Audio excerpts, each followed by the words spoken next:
Imagine a world war, but one fought not just with, tanks and planes, but with exploding flour, bat bombs, even a perfume designed to utterly embarrass the enemy. Yeah, it sounds wild, doesn't it? Today, we're taking a deep dive into the secret history of World War II's most audacious and, frankly, ethically pretty complex innovations. That's right. And this deep dive really focuses on the Office of Strategic Services, the OSS America's wartime intelligence agency, and specifically its research and development branch. The Dirty Tricks Department. Exactly, famously dubbed the Dirty Tricks Department. And you'll hear how this brilliant industrial chemist was tasked with inventing almost anything and everything to win the war, no matter how unconventional or, like you said, dirty. Our insights today, they come mainly from John Lisle's book, The Dirty Tricks Department. It's a really fascinating read based on just extensive archival research, personal interviews. Yeah, incredible details in there. Absolutely. So our mission here is to unpack the story of these, well, scheming scientists, the profound moral dilemmas they faced, in a time of total war, and their surprising, maybe unsettling legacy, especially their direct influence on programs like the CIA's notorious MKUltra. It's quite a legacy. It's a real journey into the wild side of wartime innovation. Okay, let's unpack this then. Our story really begins with a truly remarkable figure, William Wild Bill Donovan. Now, this was a man deeply shaped by his experiences in World War I. I mean, harrowing stuff. Oh, definitely. He took shrapnel to the leg, survived poison gas attacks, had a machine gun bullet tear right through his knee, all while leading his men through absolute hell. He lost half his regiment in the end. Wow. You can only imagine how that kind of experience would just profoundly fuel his belief that the U.S. desperately needed something more, a fourth domain of warfare. Exactly. Beyond land, sea, and air, Donovan envisioned what he called underground warfare. And his relentless advocacy for a unified intelligence organization, it was really radical for its time, but his persistence paid off. Right. It eventually led to the creation of the Coordinator of Information, the COI, back in 1941, which then pretty quickly evolved into the OSS. He was certainly a force to be reckoned with. And the Germans definitely noticed him, didn't they? Just 3 months after the COI's creation, a German newspaper actually denounced Donovan, accused him of brewing a Jewish democratic crisis with unlimited power, even called him a monstrous meddler. Wow. And how did he react? The book says Donovan actually delighted in reading that rant. But then, of course, the world changed overnight with Pearl Harbor. Roosevelt apparently exclaimed, "They caught our ships like lame ducks." A terrible day. And a brutal validation, really, of Donovan's long-standing push for robust intelligence. Yeah, and Donovan's style, it was undeniably unconventional, audacious even. He thrived on what he called the thrill of combat, like a youngster at Halloween, apparently. Huh. He was willing to take just shocking risks, even huge breaches of security. I mean, can you imagine him firing a silenced .22 pistol in President Roosevelt's private study just to demonstrate it? In the Oval Office. It's like, seriously. Well, his private study. And then he supposedly gifted the hot muzzle to the president. Get out of here. Or, openly discussing a top-secret invasion plan, Operation Dragoon, with his driver just sitting right there. By 1942, the COI was this chaotic mix of what they internally called Donovan's Dragoons, dilettante detectives, and society gamble boys. It sounds like a real whirlwind. Wow, that's not just unconventional. That's kind of nuts. Yeah. It sounds like a Wild West of intelligence gathering. So Donovan's COI was this chaotic, almost Wild West mix of personalities. He clearly needed someone truly unique to put some order or maybe, even more chaos to his dirty tricks vision. Who was the person for that job? Well, into this maelstrom steps Stanley Lovell. He's the man Donovan would famously dub his Professor Moriarty. Ah, the Sherlock Holmes reference. Exactly. And Lovell, he was such an unlikely candidate, a renowned industrial chemist, orphaned young, known in the industry as the Mothball King for his camphor inventions. The Mothball King. Okay. Yeah. And he was summoned mysteriously to Washington, D.C. after winning this contest. A contest asking how to capture a wireless station with just one man. That's how he got the job. Apparently so. Imagine that interview. Donovan, wearing his Medal of Honor pin, tells Lovell, "You know you're Sherlock Holmes, of course. Professor Moriarty is the man I want for my staff here at OSS. I think you're it." Wow. Lovell apparently had some initial moral reservations about being an evil character, but Donovan just brushed them off. Yeah, quickly dismissed them. He told Lovell, I don't give a damn how you look. I need every subtle device and every underhanded trick. You have to invent all of them, Lovell, because I don't care how dirty they are. That's quite the mandate, isn't it? And Lovell had to navigate skepticism from people like Vannevar Bush, who was head of wartime scientific research, and apparently viewed the OSS as just a bundle of playboys. Right, a lot of institutional resistance. Yeah. Yet Lovell somehow secured crucial scientific assistance for his, let's say, unorthodox projects. He had a real knack, it seems, for bringing people into his vision. How did he do it? Well, Lovell's simple, pretty powerful message to his recruits was basically, throw all your normal law-abiding concepts out the window. Here's a chance to raise merry hell. Come, help me raise it. Raise merry hell. I like that. Yeah. And this whole ethos led to the creation of the Secret Division 19, which they humorously nicknamed the Sandeman Club, housed in a mansion basement. And this was where the real ingenuity and, the danger really kicked off. It was such a radical departure from traditional military thinking. And ingenious it certainly was. Yeah. Division 19 quickly got to work creating some small but incredibly deadly devices. You can really start to see how this unconventional approach was taking shape, can't you? Absolutely. Take the time pencil, for instance. It allowed saboteurs to delay detonations anywhere from, 10 minutes up to 6 hours? Mm-hmm.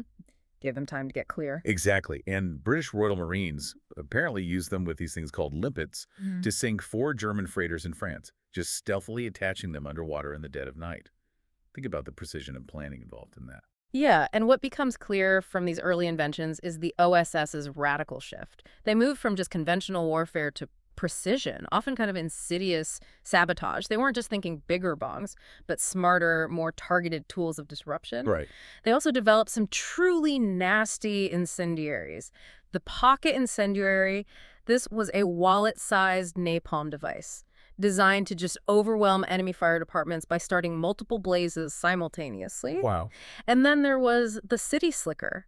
This was a device that could ignite oil slicks, creating these huge 50-foot flames. Yeah. It was successfully demonstrated to apparently awestruck spectators who begged for an encore. Begged for an encore of giant fireballs. You can almost see the smoke and fire, can't you? Yeah.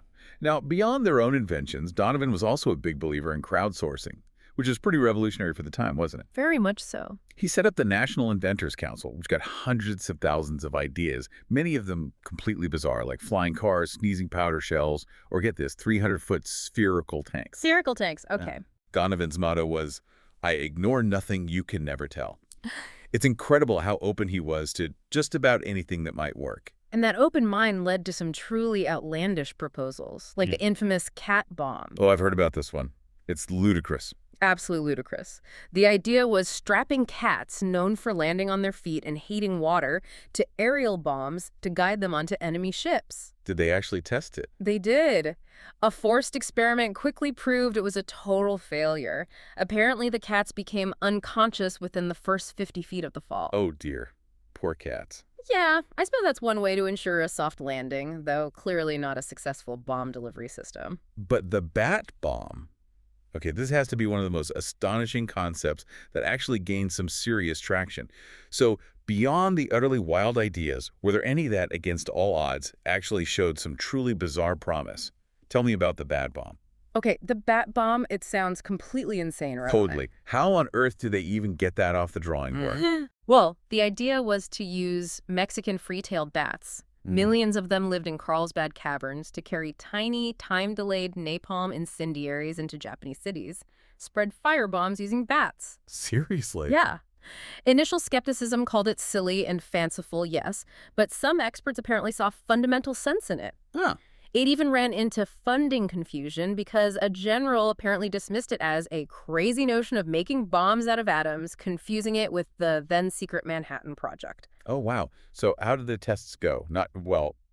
I'm guessing based on the cat bomb? The early tests at Muroc Dry Lake were disastrous. Bats freezing, canisters tearing apart. The description is blood and guts. Not great. Yikes. But then it took a truly bizarre turn, didn't it? A second test near Carlsbad, New Mexico, had this accidental yet incredibly effective outcome. What happened? Bats escaped from the canisters and accidentally destroyed an Army Air Base hangar and barracks, burned it down. No way. The bats actually worked. Just not as planned. Exactly.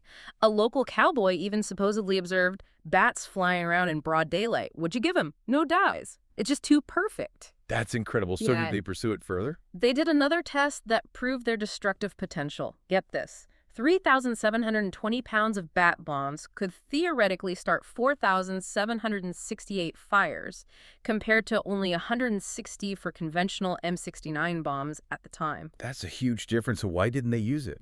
Ultimately, the project was scrapped. It was overshadowed by the faster progress being made on those tiny little atoms, the atomic bomb. Right. It really shows the relentless and often ruthless prioritization of wartime development. Even a bizarrely effective idea got sidelined by something even bigger. Yeah, absolutely. Now, beyond the animals, they also had some very human-oriented explosives. Like, think about turning something as mundane as flour into a weapon. It really changes your perspective on what's possible in warfare. All right, like Aunt Jemima. Exactly. Yeah. The explosive compound camouflaged as flour. Lovell himself apparently had a terrifying experience when 100 pounds of it detonated near his office. It pierced General Marshall's car windshield. Jeez. Close call. And the Beano grenade, baseball-shaped, but with twice the explosive force of a typical one. I read about that. There was a tragic accident during testing, wasn't there? Yeah, horribly. An Army engineer, apparently unaware of its design, tried to catch it like a baseball and was blown apart by the explosion. Just awful. God. They also had various booby traps, pressure-activated devices. You sit down in a chair and go boom! And pressure-release traps. You pick up a book but never live to read it. The level of destructive creativity was staggering. And for crucial diversions, imagine using pure sound as a weapon of fear. Lovell created the Haiti. Ah, yes, the bomb screamer. Right, a device that perfectly simulated the terrifying screech of a falling bomb. Apparently, he and Donovan even used it to prank the Joint Chiefs of Staff during a meeting. Pranking the Joint Chiefs with a fake bomb sound? That takes some nerve. Seriously. Now, when it came to sabotaging vehicles, they made some big breakthroughs, too. Especially with trains. Yeah, they found that placing explosives beneath the rail, rather than just beside it, dramatically increased successful derailments. From like 50% success up to 90%, often impaling the engines. Devastating. An agent named Angelo Legizos recalled seeing a German troop train just turned into Swiss cheese using this method. It was a simple change, but incredibly effective. They also developed the mole, right, a light-sensitive device. Yeah, the idea was you'd attach it to a train's wheel well, and when the train went into a dark tunnel, the change in light would trigger it. Boom, tunnel blocked. Clever. And the firefly. That Sounds nasty. very nasty. Designed to explode after sitting in a vehicle's gasoline tank for a while, the idea was literally to cremate the occupants. And underwater warfare got an upgrade too. They were pioneers in developing early SQ attacks, specifically the Lambertson units. These were closed-circuit rebreathers, totally silent, allowing for one-man submersible attacks. Very different from the open-circuit systems most people think of today. How did they prove it worked? They demonstrated it by blowing up a barge in Guantanamo Bay. But perhaps the most ingenious maritime project, I thought, was Javaman. Oh, Javaman, yes. That was an incredible plan for a remote-controlled motorboat packed with 8,000 pounds of explosive. But the camouflage was key, right? Absolutely. Camouflage is a local fishing vessel. It had muffled engines, human dummies sitting at the helm, even a loudspeaker playing recordings of native engines to complete the illusion. The sheer audacity and detail. Yeah, It's remarkable. It really is. Absolutely. The inventiveness wasn't just in raw destruction either. It extended to more discrete tools, even targeted toxins. It's fascinating how they branched out. Yeah, the R&D branch developed this whole wide array of covert gadgets beyond just explosives. Things like crossbows, tire spikes, invisible inks, CO2 dart guns, even something called a dog drag, designed to mask human body odor from tracking dogs. And dog drag. They really were thinking of every single angle, you know? They certainly were. And the British SOE, the Special Operations Executive, they shared some clever tricks too, didn't they? Oh, yeah. They put itching powder in German Navy vests and even condoms. Can you imagine? Ow. And the infamous rat bombs, actual dead rats stuffed with explosives. Apparently, even when they weren't detonated, the Germans wasted immense time and effort searching all their coal supplies for them. So it's psychological disruption as much as anything else. Exactly, messing with their heads. They also created a whole range of specialty pills for agents. Right. There were A pills for travel sickness, B pills for energy boosts, which were basically amphetamines, Speed. E pills for quick-acting anesthetics, and H pills for incendiaries. But most ominously, there was this one pill designed to produce extreme illness in man, but is definitely not fatal. Oh, yeah, I read about that. The idea was to make the recipient afraid he will die. Or perhaps he will be afraid that he will not die. That's a truly insidious form of psychological warfare, isn't it? Deeply unsettling. And then, of course, the L pills, Lethal pills. the cyanide capsules. The infamous potassium cyanide suicide pills, the instructions were chillingly clear. If you're ever in a position that looks hopeless and you've lost the will to fight, take as directed. Wow. There's an account of Donovan and his aide, David Bruce, actually discussing using them during the D-Day landing, right? Yeah, the book describes it vividly. Donovan grimly stating he'd shoot Bruce first if capture seemed imminent, before taking his own pill. It just shows you the extreme stakes involved. Life and death decisions in an instant. Beyond suicide pills, there was this super secret project called Natural Causes, which was basically about assassination. Right. Developing ways to cause death without leaving a trace. Like sodium metal capsules that, when swallowed, would react in the stomach to produce salt, making an autopsy look like death from, say, an ulcer. The lengths they went to for untraceable methods are truly unnerving. Definitely. And in one of the most bizarre plots of the entire war, probably, there was an attempt to target Hitler himself. Oh, this wasn't the exploding. No, this was different. No, this was stranger. The idea was to inject female sex hormones into his food. You're kidding. Why? They got this idea to use beets and carrots grown in a garden near the eagle's nest. The hope was it would make his mustache fall out, his voice turn soprano, maybe his chest grow breasts, essentially feminize him. Demoralize him or... I guess so. Demoralize him, ridicule him, who knows. The mission, as you might expect, failed. Possibly because a rogue gardener just took the money and ran. You absolutely cannot make this stuff up. Right. Psychological operations, psy-ops, that was another fascinating area. They were really pushing the boundaries of what they thought was possible. There was that idea, never implemented, of volcanic vengeance. Oh yeah, dropping bombs into Japanese volcanoes to try and trigger eruptions. The goal being to convince the Japanese that their gods were angry with them. The sheer scale of that idea is just mind-boggling. Totally impractical, probably, but shows the kind of thinking. The OSS did actively pursue other projects, though, like Operation Cornflakes. Cornflakes, like the cereal. No. They created these fake German postage stamps. Instead of Hitler's portrait, it had a skull. And where it said Deutsches Reich, German Empire, they changed it to Fuchsches Reich, ruined empire. Subtle. To demoralize people through the mail. Exactly. They even spread a rumor in Germany about a league of lonely war women to distract soldiers, make them worry about things back home. It was all about eroding morale from within. And Lisle himself created that delightful item, Who Me? Ah, yes, the perfume. A perfume designed to smell like, well, feces. Intended to embarrass and demoralize Japanese officers. Just imagine getting sprayed with that.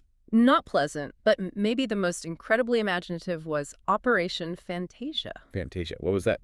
This was a plan to release glowing, fox-shaped balloons or kites over Japan.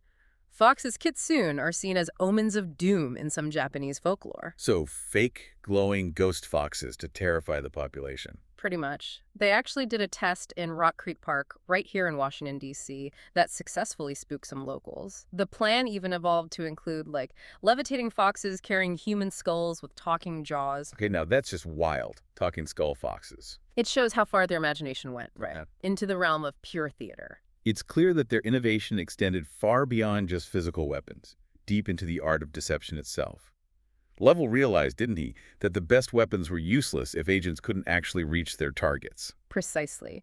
Which meant the need for perfect forged documents became absolutely paramount. And getting approval for that kind of illegal activity, how did they manage that? Well, there's a story about Secretary of the Treasury, Henry Morgenthau Jr., securing President Roosevelt's approval for the illicit operation by basically telling others, the president has a cold, giving FDR plausible deniability. Clever. So they hired actual master forgers. Oh, yeah. Including a British expert known only as Jim the Penman. He taught recruits the subtle art of imitating handwriting, altering documents. Apparently, he emphasized that simple signatures were actually the hardest to forge convincingly. Makes sense. And the documents themselves, passports, ration tickets, had to be absolutely flawless, right? Matching everything. Everything. InQ, paper texture, even the style of photos. Like, there was a German army rule that identity photos couldn't show the right ear. You had to get details like that perfect. Oh, the level of detail is incredible. René Polvel, the division's librarian, even invented a chemical to artificially age documents. Or sometimes they just rub them with ashes and coffee grounds to make them look used. Huh. Did Donovan ever see their work? He did. Apparently, he delighted in seeing his own signature perfectly forged. He joked, "This could be great. I can take this to Congress and show it to them when they want to know where all the money goes." Cheeky. And what about getting rid of incriminating documents? Right, huge risk. So the R&D branch also developed edible Japanese Yoshino paper. They added saccharin to improve the bland taste, and even a briefcase that would shred documents inside it upon detonation. Edible paper and exploding briefcases. Talk about commitment to cover. Absolutely extreme levels of detail and precaution. The documents division also got into counterfeit currency, didn't they? They did. Willis Reddick led that effort. Initially, they aimed to flood Germany with counterfeit Reichsmarks, but that proved logistically hopeless, just too difficult to distribute effectively. So it didn't really work in Europe. Not so much there. But the program found more success with Japanese occupation currency in the Pacific Theater. How did they make the fake money look real or used? They had a clever way of aging it. They'd tumble the counterfeit bills in these big 5-gallon containers filled with sand and water. Then soldiers would dry the wads of currency over campfires. Waving cash over a fire. You can almost smell the campfire and wet paper. Yeah, agents described doing exactly that, trying to drive out the moisture. Equally crucial, then, was the camouflage division. This was set up in London in 1944, right? That's right. Operated out of a house, basically a workshop, with tailors, leather workers, even a squash court for training agents. They sourced authentic clothing from secondhand shops to make sure the disguises were perfect. It sounds almost like a Hollywood studio backlot. It practically was. They even brought in Hollywood makeup artists to help transform agents' appearances, altering height, weight, hair color, even creating realistic limps, different gaits, postures. Wow. And they used x-rays. Incredibly, yes. They used X-ray radiation sometimes to induce temporary baldness if an agent needed that look. The lengths they went to create an entirely new physical identity were just astonishing. This brings us to the really remarkable story of Virginia Hall, an OSS agent who'd lost her leg years before, in 1933. She was known as the woman who limps. Yeah, an incredible figure. She underwent extensive alterations for her missions in occupied France and actually used her prosthetic leg, Cuthbert, as part of her disguise, sometimes even hiding documents in it. And the Gestapos were actively hunting her, weren't they? Called her the most dangerous Allied spy. They did. They issued orders to find and destroy the woman who limps. It's an incredible testament to her bravery and the effectiveness of their methods that she evaded them for so long. And then there's the story of Langolin, Yeah. an OSS recruit who underwent actual facial surgery. Radical facial surgery, yeah, to make him completely unrecognizable. They altered his protuberant ears, smoothed his chin using bone grafted from his thigh. Whoa. And then, as part of his disguise kit, he used Groucho glasses. And he even used these skills later to escape a German prison. Made makeshift dummies, crawled through a fence. The ingenuity under extreme pressure is just remarkable. The division also created incredibly subtle concealment methods too, didn't they? False bottoms in briefcases. Message chambers hidden in the soles of shoes, secret pockets sewn into pants, making sure the stitching matched a local patterns exactly. And the buttons. Oh yeah, the screw-top buttons with reverse threads. Apparently, enemy inspectors never discovered those. It really highlights that point about an agent's confidence, doesn't it? The source says, a self-assured agent with no papers has a better chance than a timid one with excellent papers. It really came down to the human element. Absolutely. And this intense attention to countless little details was often what tripped up the German agents trying to operate in Allied territory. How so? They were frequently caught because of silly mistakes. Underwear with German manufacturer tags still in them, carrying German chocolate wrappers, asking for a beer at 9 a.m. in an English pub, things like that. Mishandling currency. Cultural mistakes. Exactly. So U.S. agents, by contrast, underwent rigorous training to learn these crucial cultural distinctions, like, do you pour the tea or the milk first in Britain? How do the French smoke cigarettes right down to the stub? The continental style of eating with a fork and knife. It was about becoming truly invisible, blending in completely. There were some really harrowing close calls too, though, and these stories really underscore the intense human cost of this clandestine war. Definitely. There's an account of a Turkish OSS recruit, Turhan Selek, whose cover was almost blown when his girlfriend suspected he didn't make love like an American, whatever that means. Wow. Close call. And the deeply disturbing account of Maria. Yeah, that one's tough. A pregnant OSS agent who, right before a jump into Germany, informed her handler she was pregnant by a Gestapo officer. She requested an abortion upon her return. Which a physician later performed for free. Pour la belle France. Just heartbreaking. And then there's Adrienne, an OSS agent captured, raped, and brutally tortured by the Gestapo. That story is horrific. It really is. She endured just unimaginable conditions, head shaved, teeth gone, forced to watch police dogs attack male prisoners.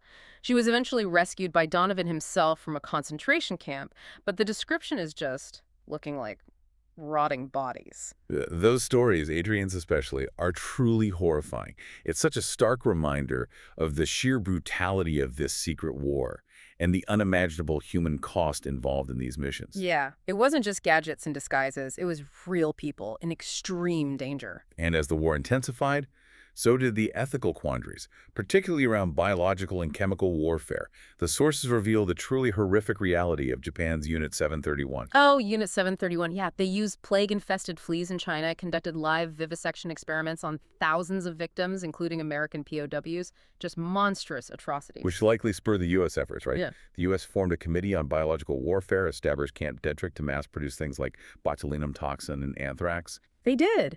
And they tested these agents on hundreds of thousands of animals, mice, guinea pigs, monkeys, cats, dogs. But interestingly, there was clear internal discomfort around these methods. Even Donovan.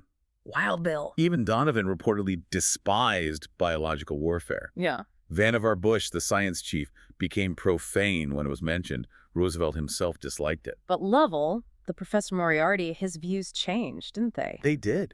The sources show that facing the devastating realities of war, Lovell came to see biological warfare as, believe it or not, an ethical alternative to conventional combat. How could he justify that? His argument, chillingly, was that it was infinitely less barbarous than to stab him in the viscera with a bayonet. It's a truly stark rationale, a perspective absolutely shaped by the extreme pressures of total war. Yeah, that's a tough one to grapple with. Absolutely. And it highlights the spectrum of views even within the wartime leadership. The Joint Chiefs of Staff even considered poisoning Japan's entire rice crop. Poisoning the food supply. Yeah, but Admiral Leahy vehemently objected, calling it a violation of every Christian ethic. So that didn't happen.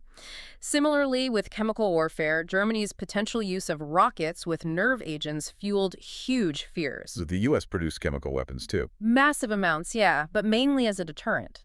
Roosevelt maintained a strict no first-use policy. But Lovell disagreed. Lovell disagreed with no first use. He actually advocated for using non-lethal gases, things causing temporary blindness or vomiting, arguing it could make warfare highly amusing. He even suggested shelling Iwo Jima with poison gas to capture the tunnels intact rather than the bloody assault that occurred. Wow. Amusing warfare, that's a disturbing phrase. It's a stark look at the boundaries they were willing to push, or at least consider pushing. Definitely. This brings us to another ethically murky area. Truth drugs. Yeah. The idea wasn't new, was it? No, early experiments date back to Dr. Robert House's scopolamine test back in 1916. He used it on prisoners, and despite securing releases for some accused criminals, the courts ultimately deemed it unreliable. And disturbingly, the Germans experimented with drugs in concentration camps, too. Yeah, horrific accounts there. Giving prisoners drug cocktails, with one doctor reportedly laughing, "At least they died a pleasant death." It shows a really dark history already existed before the OSS got involved. So the OSS pursued truth drugs, too. They did. They formed an OSS Truth Drug Committee, tested various substances, and eventually focused on cannabis indica, basically marijuana THC. Marijuana as a truth serum. That was the idea. They even unknowingly dosed Manhattan Project scientists with THC hidden in cigars and cigarettes. Yeah. Apparently, the scientists spoke about 40% more than usual under the influence. Unknowingly dosing their own top scientists. Wow. Yeah, it was a completely new frontier of, coercion or information extraction they were exploring. And here's where it gets really interesting and takes that dark turn into the future we mentioned earlier. Enter George White. Ugh, George White. Maverick narcotics agent. Described as deadly and dedicated.